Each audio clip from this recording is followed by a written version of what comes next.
د امت په دې خبره باندې اجماع ده چې په کائنات کې د انبیاء علیهم السلام نه بعد اوله مرتبه اوچته مرتبه دا د حضرت ابوبکر صدیق رضی الله تعالی عنہ ده.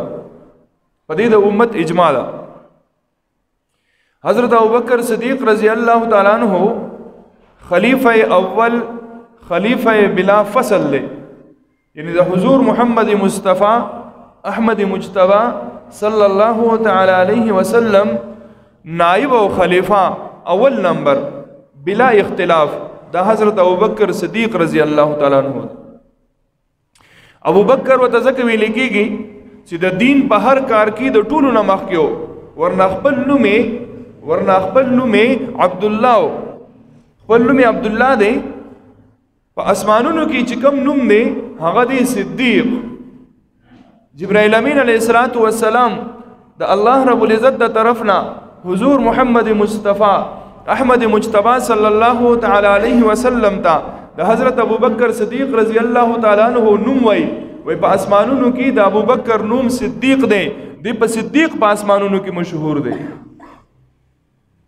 دا هغه هستی ده.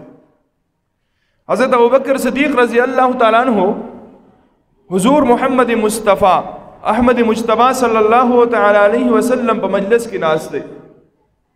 مجلس لګیدلې دی. په دې مجلس کې حضرت ابوبکر صدیق رضی الله تعالی عنہ عرض وکړو زما درې سيزونه ډېر زیات خوښ دي. نبی علیہ السلام ته تپوس کړي اے ابوبکر استا څه وخت درې؟ نبی علیہ السلام خدمت کې عرض کړي اے د الله حبیبا، اے د الله رسولا، اے د الله نبی، زما درې سيزونه ډېر انتهایی خوښ دي او دا مې د زړه یو ارمان دی چې دا درې ارمانونه دي هر وخت پوره شي. څه ارمان دي څه خبرې دي خوښې دي؟ اے د الله نبی، اے د الله حبیبا، اے د الله رسولا، مال زمای او مصرف محمد رسول الله دا مې ډېر زیات خوښ دي.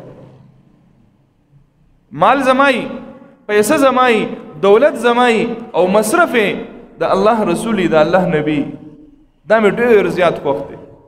د دې وجې نه نبی علیه السلام وفرمایل چې کومه فایده مال د حضرت ابوبکر صدیق رضی الله تعالی عنہ مال لا کړی دا دومره فایده مال هیڅ چا نه راکړي. او نبی علیه السلام د حضرت ابوبکر صدیق رضی الله تعالی عنہ مبارک وفرمایل چې ابوبکر هغه هستی ده چې په دې دنیا کې ما د هر چا د احساناتو بدلا په دې دنیا کې ختمه کړی ده. په دې دنیا کې چې چا په ما څه احسان کړی دی، د دین دپاره څه منډه ترلوالی ده، د ټولو احسانات ما په دې دنیا کې ختم کړي دي، لیکن یو سړی یو شخصیت داسې دی چې د هغه د احساناتو بدلا ما نه ده ادا کړي، هغه به د قیامت په ورځ باندې الله رب العزت په خپله د بدله ورکوي. دا هغه هستی ده حضرت ابوبکر صدیق رضی الله تعالی عنہ. اے د الله حبیبه زما د زړه د ارمان دی چې مال زمای او مصرف محمد رسول الله صلی الله علیه وسلم. صدیق رضی الله تعالی عنہ ته وای مال دی زمای او مصرف دی رسول الله. دا وته نو چې مصرف دی دینی، سوی د مصرف دی رسول الله. او دوه خبرې مې نورې خوښې دي، یو دا چې نظر زماوي او مخ د رسول الله وي.